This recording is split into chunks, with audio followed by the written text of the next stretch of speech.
Give it to her. Malcolm said it quietly. That was always the tell, when his voice dropped to almost nothing when he stopped performing for the room and started meaning it. His fingers closed around my wrist like a vice, and the entire Royal Ontario Museum Grand Hall went very still around us. 250 guests in black tie. Champagne flutes, half raised. Fossil displays gleaming under the chandeliers that the Sick Kids Foundation had borrowed the space to hang. Across the room, Sabrina was watching from her chair, pale cashmere wrap, the kind of fragile beauty that looked expensive even doing nothing. She had tears balanced at the edges of her eyes and was choosing, precisely, not to let them fall. That was always her skill. Malcolm, I said his name once. Not a plea, just a reminder that I was still a person standing in front of him. He looked through me, like I was a window. She said it looks like one her mother left her, he said. She lost hers. This is for charity anyway, Vera. What's the problem? The problem was that the bracelet was my mother's. She had died 4 years ago, before I married Malcolm. Before he had ever known me as anything other than the composed woman who made elegant small talk at his business dinners. She had worn that gold chain with the pressed maple leaf charm every day of my childhood. It was the only thing of hers I still carried on my body. I said that. I said clearly, this was my mother's, Malcolm. He didn't blink. A woman 2 seats over, I later learned her name was Philippa, a cardiologist from Mount Sinai, stood halfway up from her chair. Excuse me, she said, loud enough that heads turned. Is everything all right over there? Malcolm turned that quiet look on her. The room held its breath. I felt the clasp release. The bracelet came away from my skin with a small burn where the edge dragged across the bone. Malcolm set it on the auction tray without looking at it, the way you'd set down a pen you were done with. The maple leaf charm caught the light once and went dark. I didn't move. I didn't cry. I looked at my bare wrist and made a decision that had probably been building for 3 years, and in that moment I simply finished making it. Thank you, I said quietly to Philippa. She was still half standing, watching me with the careful expression of someone assessing whether intervention was required. I gave her the smallest nod. I'm all right. I'm past all right. I'm done. I turned and walked out through the main doors, down the steps, and into the October cold of Bloor Street. The wind off the lake cut straight through my navy gown. I didn't have my coat. I stood on the sidewalk outside the ROM and pressed my hand flat against my lower abdomen and breathed. I had found out 11 days earlier. Not planned, not the right time. I had been trying to decide when to tell Malcolm, how to frame it, whether the news might shift something between us that had been drifting wrong for longer than I'd admitted to myself. By the time the taxi came, I already knew something was wrong. A low, pulling ache, insistent and specific. I told the driver St. Michael's Hospital. In the emergency department, the attending physician was a woman named Dr. Okafor. She was direct and kind in equal measure, which is the only kind of doctor I can stand. She did the ultrasound herself. She showed me the screen and explained what she saw in plain language, and she told me the options clearly and without editorializing about what I should choose. The pregnancy was not viable. The hemorrhaging had already begun. There was a narrow window, but she needed to understand what I wanted. She asked if my partner was coming. No, I said. Is there someone I can call for you? My friend Zoe. I'll text her. Dr. Okafor nodded. She handed me the consent form. She waited while I read every line. Then she stepped out and gave me 5 minutes alone. I sat in that paper gown silence and read the form twice. I thought about the ROM, about the sound of Malcolm's voice dropping to nothing, about the maple leaf charm going dark on the silver tray. Then I called Zoe. By the time Zoe arrived from her condo in Liberty Village, still in her work clothes, laptop bag over one shoulder, eyes bright with fear she was trying not to show, the decision was already made. I had signed the consent forms. My handwriting was clean and even. Vera, she said when she saw my face. I need you to book me a flight to Vancouver, I said. First available, day after tomorrow. She sat down beside me and took my hand and didn't say anything else for a long time. That's why I trusted her.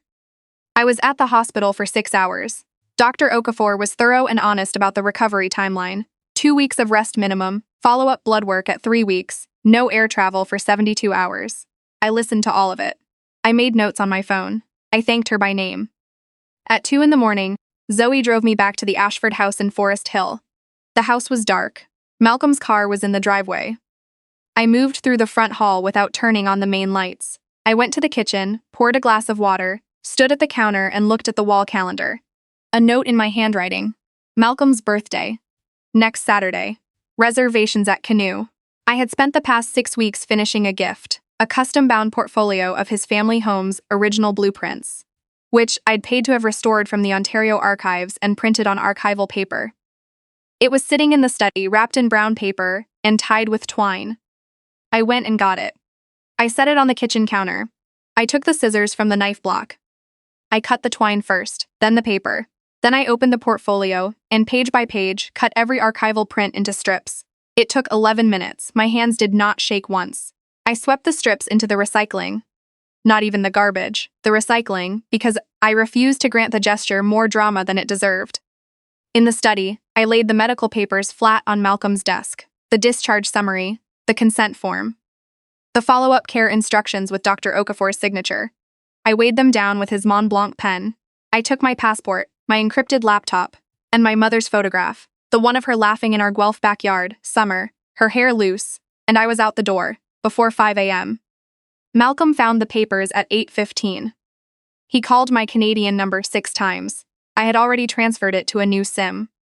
He called my father Edmund in Guelph, Edmund, who had watched me grow up designing buildings out of cardboard and drafting tape, who had driven 4 hours to Toronto just to sit in the parking lot of the lawyer's office the day I signed the prenup, in case I needed someone nearby.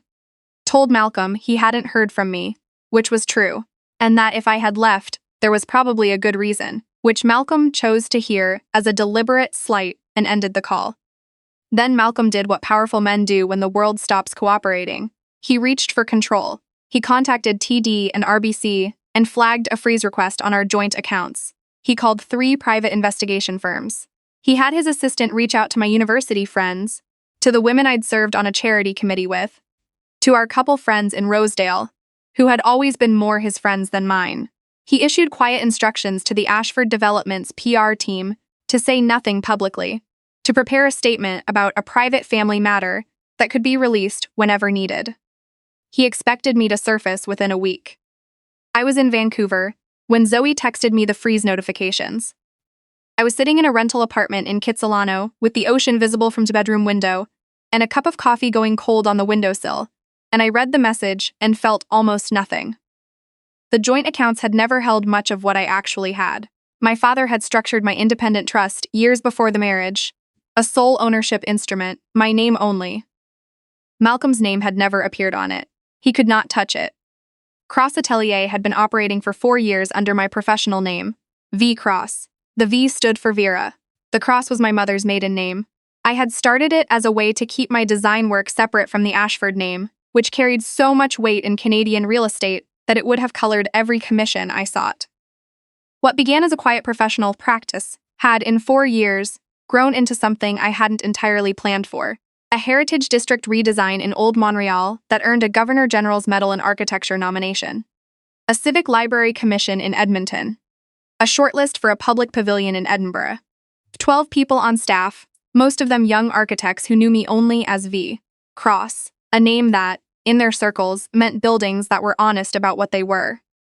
Malcolm had spent the better part of 2 years trying to secure V Cross for his flagship Vancouver project, the Ashford Grand. He did not know V Cross was his wife. Zoe was Cross Atelier's managing partner, operations. She had kept the secret with the kind of quiet loyalty that doesn't need acknowledgement because it's simply structural. The way a load-bearing wall doesn't need to announce itself. 3 weeks after I arrived in Vancouver, Malcolm unfroze the joint accounts. A goodwill gesture, or perhaps a test. I didn't use them. Instead, I had Zoe's accountant prepare a documented valuation of every gift Malcolm had given me over 3 years of marriage. The jewelry, the designer wardrobe pieces, the spa allowances, all of it cataloged with receipts and insurance appraisals, totaling approximately $460,000. Then I donated the lot to the Sick Kids Foundation's annual auction, every piece. I made the donation under the Ashford Development's corporate name, using a charitable designation I was still legally entitled to authorize as a director of Malcolm's family trust, a position I had held since the wedding and never resigned from, because Malcolm had simply forgotten I held it. The auction went live on a Tuesday. By Wednesday morning, the Globe and Mail had a piece. Ashford Developments makes record charitable contribution ahead of Ashford Grand announcement. Malcolm's PR team issued a statement confirming the donation, clearly baffled but unable to contradict something that looked, from the outside, like extraordinary generosity. He called my Vancouver number at 11:47 that night. I picked up. "You did that deliberately," he said. The texture of his voice told me he hadn't slept.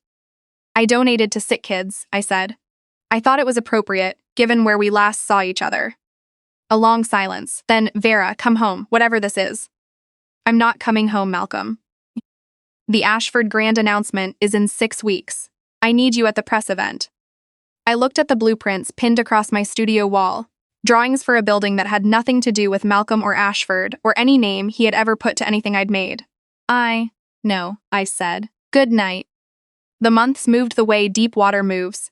No visible landmarks, but enormous displacement underneath. I worked. Zoe worked. Our team worked. I pulled all-nighters on a commission that mattered to me and drank too much coffee, and woke up some mornings with a specific low ache that Dr. Okafor had warned me might persist for several weeks, and I breathed through it and got up and went back to the drafting table. Zoe brought me the news on a Friday afternoon. Malcolm had submitted a formal design request to Cross Atelier for the Ashford Grand Commission. He was offering $2.1 million CAD plus revenue sharing. He had included a personal letter to V. Cross about the project's significance to his family's legacy. His handwriting was as clean as it had been the day I married him. "Tell him V. Cross will attend the architectural announcement Gala next week," I said, setting the letter down. "Tell him we're considering the commission." Zoe stared at me, then she started typing. The gala was at the Vancouver Convention Centre, West Building, with the full panorama of Burrard Inlet behind the glass. 600 guests. Architecture press, city councillors, capital from Toronto and Hong Kong and Calgary. The Ashford Grand site model sat on a raised platform at the center of the room. The proposed tower at Cole Harbour, 42 stories, the kind of project that rearranges a waterfront. I wore a structured charcoal suit, hair pinned back. I arrived with Zoe and our lead structural engineer, a meticulous man named Bruno, who had been with the atelier since the beginning. At the entrance, the AIBC provincial director, a woman who had known me professionally for 3 years under my working name, shook my hand warmly in front of the assembled press photographers. I heard the cameras before I saw Malcolm. He was near the project model with 2 board members and his communications director. He turned when the flashes started. Reflex, the instinct of someone who had spent 20 years learning which arrivals mattered. And I watched the exact moment his eyes found my face. He went very still. I moved through the room and spoke to the urban planner. I spoke to the head of the Vancouver Heritage Foundation. I accepted a glass of sparkling water and stood with the easy posture of someone comfortable in rooms like this, because I had been for years, just never under my own name. Then Malcolm was beside me. "Vera," his voice was barely contained. "Mr. Ashford." I turned to look at him with the even expression I'd been practicing since October, the one that gave back nothing. "You're V. Cross." Not a question. His face had the look of a man doing arithmetic he hadn't braced for. "I have been for 4 years." He stepped closer, lowering his voice. "We need to talk, privately." "I don't think we do." I kept my volume conversational. "Your Ashford Grand proposal references the Cole Harbour parcel at the northeast site boundary. That parcel carries a heritage overlay and a registered restrictive covenant. This is held by Cross Atelier's parent trust." I paused. "I hold that trust." The AIBC director, who had been listening with professional discretion, stopped talking to the person beside her. Malcolm's jaw tightened. Our legal team did a full title search. They searched Ashford Development's title history. The covenant was registered to the Atelier's trust in 2021 through a numbered holding company. Without a release from that trust, you cannot build above 6 stories on that section. The Ashford Grand, as designed, cannot proceed. The room had gone quiet around us in the way rooms go quiet when something real is happening, and everyone can feel it. "Come back to Toronto," Malcolm said. His voice had dropped to something that was trying to sound like reason. "Creative control, your name on the building. V. Cross on the Ashford Grand, whatever you want." I looked at him for a moment. 2 months ago, I said, I was contacted by the BC Securities Commission regarding a series of transfers from Ashford Development's expense accounts.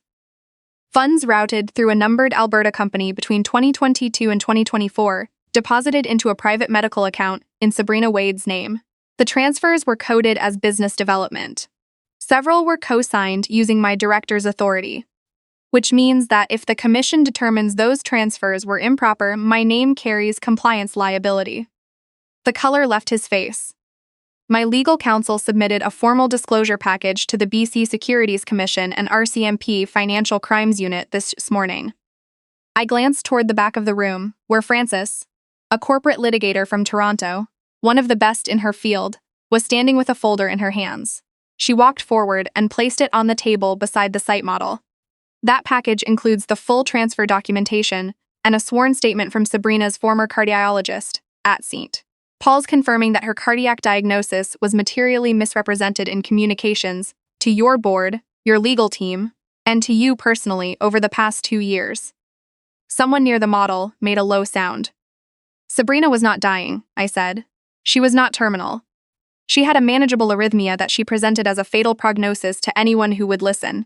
Your board made financial decisions on the basis of that lie. Your legal team structured trust accounts around it. I kept my eyes on his. And you made decisions about your company and your marriage around a version of events that was never true. Malcolm said nothing. His hands were at his sides, very still. Frances needs you to sign the preliminary separation agreement tonight. If you sign as a cooperative party, the disclosure proceeds as a voluntary compliance filing, which matters considerably for the year ahead. If you don't, I adjusted the cuff of my jacket. Then we come back to this room in 6 months and you explain to everyone present why you didn't. A long silence. The project model sat between us, Cole Harbour in miniature, the tower that could not now be built. He signed. The RCMP financial crimes investigation opened 4 days later. The College of Physicians and Surgeons of BC received a formal complaint regarding Sabrina's fraudulent communications using partial medical records. The Ashford Grand Project was suspended pending title resolution and regulatory review. Ashford Development stock dropped 24% in 8 days. Constance released a statement saying the family was cooperating fully with authorities. She did not mention me. The divorce was finalized 9 months later, in Ontario. I flew back for the hearing, sat across a mediation table from Malcolm and his barrister, and initialed 43 pages of documents. We divided the assets with the cold efficiency of people who have nothing left to protect from each other. I took nothing from the Ashford estate. I took my trust, my atelier, my work, and my name. Malcolm walked out of that mediation room with his conditional freedom. Owing to the cooperative filing, but without his flagship project, without his seat on the Ashford family board, and without the creative partnership that might, had everything been different, have saved the Ashford Grand, and a great deal else. 18 months after the ROM, on a clear March morning in Vancouver, the city opened the public library that Cross Atelier had designed for the Cole Harbour waterfront. Glass and reclaimed Douglas fir. A building that let light in from 3 directions. That was designed to feel, from the inside, like standing at the edge of something large and possible. My father, Edmund, flew out from Guelph for the opening. He stood beside me on the steps and looked up at it with the expression he used to wear when I showed him cardboard models as a child. Quietly astonished. The way parents are when their children become the specific person they always seem to be becoming. Your mother would have come twice a week, he said. I laughed. A real one, the kind that comes up unexpectedly and surprises you with its own weight. She would have read every single book in it. Zoe was behind us, managing the press calls. Bruno was explaining a structural detail to a cluster of engineering students near the entrance. It was loud and bright and cold in the good Vancouver way, clean, not punishing. The kind of cold that reminds you you're alive and present, and standing exactly where you chose to stand. I pressed my hand for a moment against the building's exterior wall, rough fur cladding, still holding the faint smell of resin, and then let go of it, the way you let go of something once it's where it belongs. I wore my mother's bracelet. I'd had the clasp repaired at a jeweler on Granville Street, the maple leaf charm resoldered where the metal had bent when Malcolm pulled it from my wrist that October night. It sat where it always had, just above my pulse point, warm from my skin, ordinary as breathing. I turned back to the crowd, my father's shoulder against mine. The morning light coming off Burrard Inlet the way it does in Vancouver in March. Horizontal and unhesitant, finding everything it touches without asking permission.